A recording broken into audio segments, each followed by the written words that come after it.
Bonsoir et bienvenue dans cette édition d'Arte Info. Voici les titres que nous allons développer. Le Royaume-Uni retire 1600 soldats d'Irak.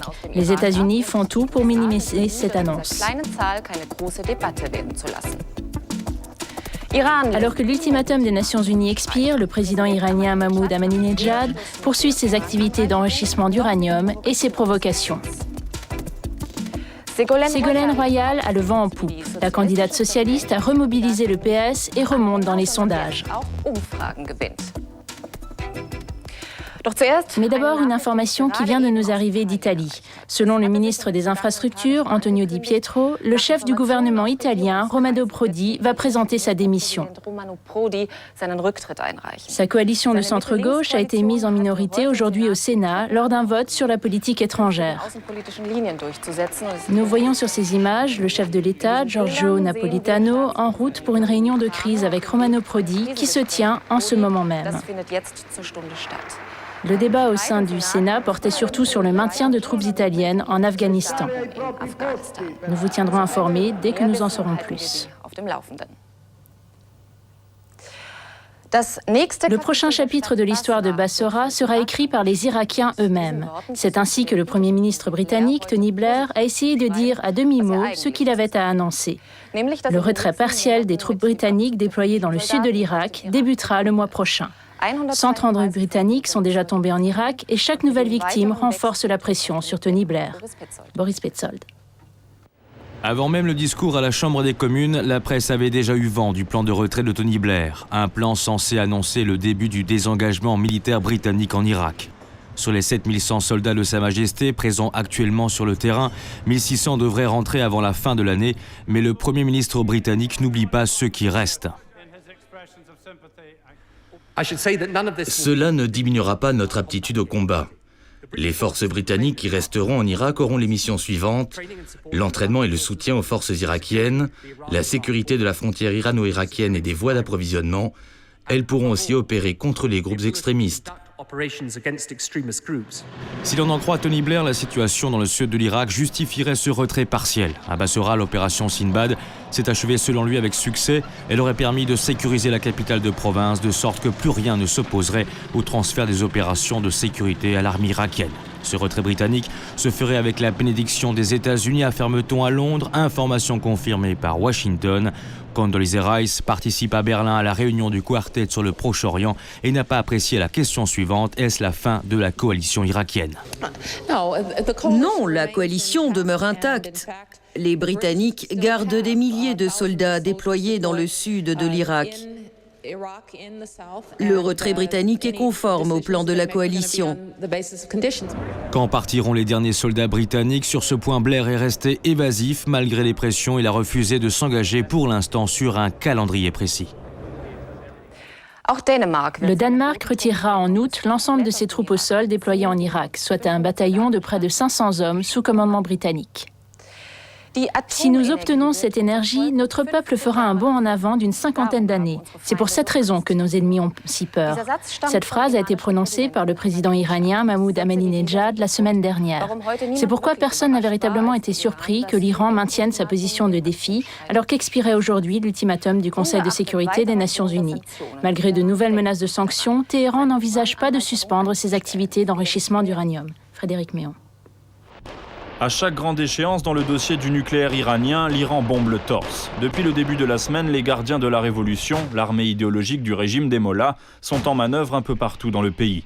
Des jeux de guerre filmés par la télévision nationale pour bien prouver que l'Iran entend se défendre en cas d'attaque. De leur côté, les Américains ont envoyé un second porte-avions croisé au large des côtes iraniennes dans le golfe Persique, une mesure décidée le mois dernier par le Pentagone. Les Américains démentent, mais plusieurs sources diplomatiques et des hauts fonctionnaires de l'administration Bush indiquent que Washington envisage toutes les réponses, y compris militaires, dans ce dossier. Un regain de tension qui correspond à la fin de l'ultimatum lancé par le Conseil de sécurité de l'ONU.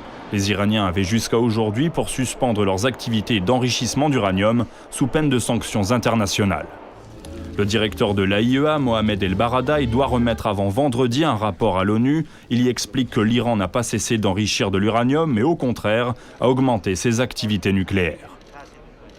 Le président iranien Mahmoud Ahmadinejad, en visite dans le nord du pays ce matin, a redit que son peuple demeurait uni et déterminé à défendre les droits de l'Iran à se doter de l'énergie nucléaire. Le bras de fer continue. Le plus important parti réformateur d'Iran a appelé le président à accepter les demandes du Conseil de sécurité, craignant que la population ait à payer le prix de cette provocation. Une intervention militaire contre l'Iran ne semble pas encore à l'ordre du jour. L'adoption de nouvelles sanctions ne fait pas l'unanimité, mais la colère gagne la population iranienne, tout comme la pauvreté. Reportage à Téhéran, Marc Wolfensberger. Au bazar de Tajrish, un des plus vieux de Téhéran, on dit que l'affluence est un bon baromètre de l'état de santé du pays. Ces allées, ces jours-ci, ne débordent pas d'activité. La faute en partie aux mesures populistes du président Mahmoud Ahmadinejad, qui, à force de puiser dans le budget de l'État, a fini par attiser l'inflation. Le kilo de mandarine se vend ici 2 fois plus cher que l'an dernier, la viande 30% de plus. Tout est cher et notre salaire est bas. Il y a de la pauvreté, de la corruption et le gouvernement n'aide pas. La seule chose qu'il a réussi à faire, c'est d'augmenter les prix. Les gens devraient arrêter d'acheter et protester. Les manifestations populaires, c'est la hantise de tout président, et peut-être plus encore en Iran qu'ailleurs. La révolution islamique doit en effet beaucoup au bazar, puisque c'est grâce à son alliance avec le clergé et avec l'appui des étudiants qu'elle a pu avoir lieu. Or, du côté des étudiants, la colère gronde aussi.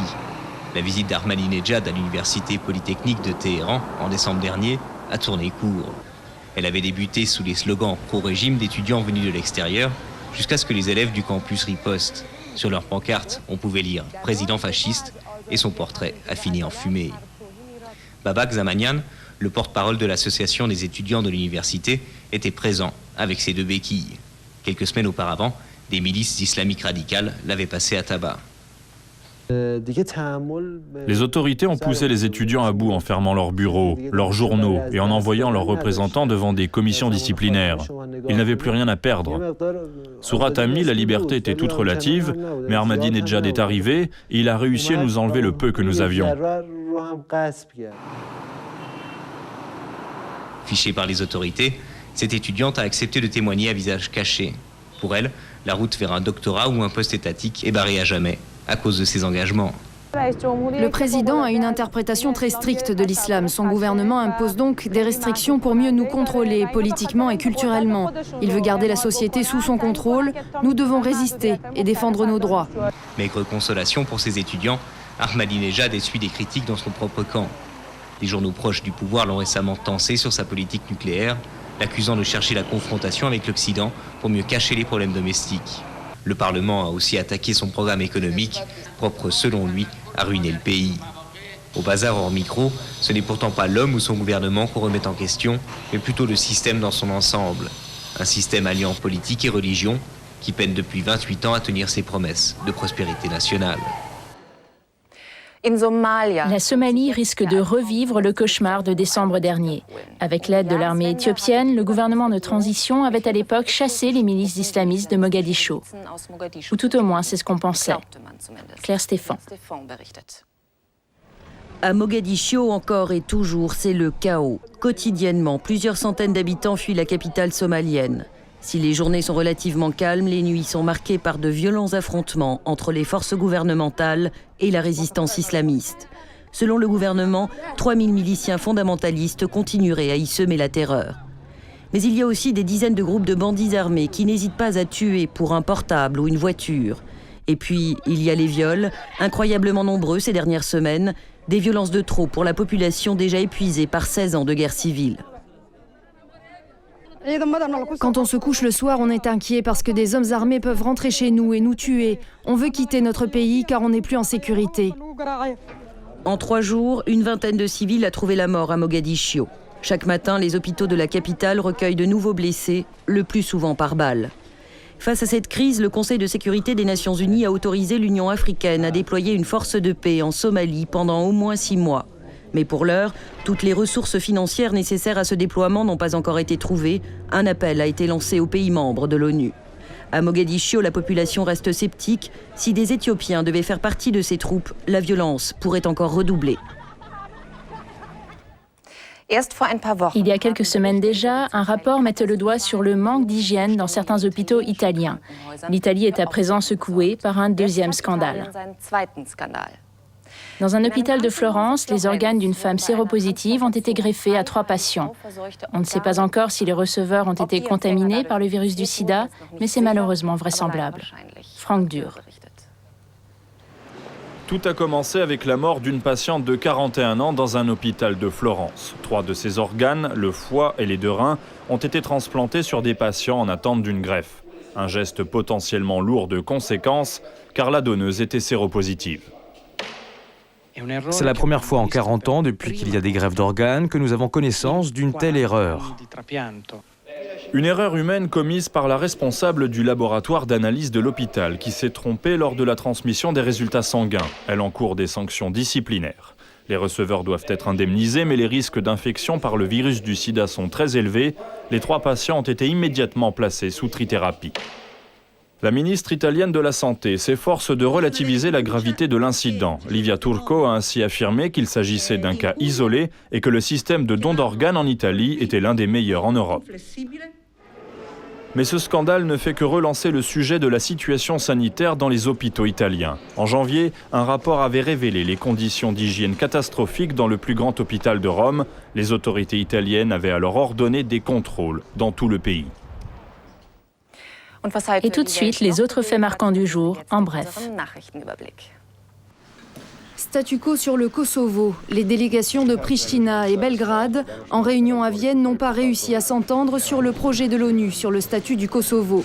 Martti Ahtisaari, le médiateur onusien en charge du dossier, espère toutefois trouver un compromis avant la fin mars, date à laquelle le plan devrait être remis au Conseil de sécurité. Juan Manuel Guillermo Contreras, Paul Schaeffer, 2 figures de la dictature chilienne qui seront jugées par contumace, avec 15 autres proches de Pinochet, par la cour d'assises de Paris en 2008. Tous sont accusés de la disparition de 4 Français entre 73 et 75. Ce sera la première fois que des responsables du régime Pinochet seront traduits en justice. Pour parler sur le Darfour, en Libye, le président tchadien Idriss Déby est chez Mouammar Kadhafi. Il y a rencontré le président soudanais Omar Hassan al-Bashir. Malgré la pression internationale, le conflit qui sévit dans cette région de l'Est du Soudan perdure. Il aurait fait plus de 2 millions de déplacés et plus de 200 000 morts. Le candidat de l'UMP, Nicolas Sarkozy, est en ce moment même en meeting à Strasbourg où il présente sa vision de l'Europe.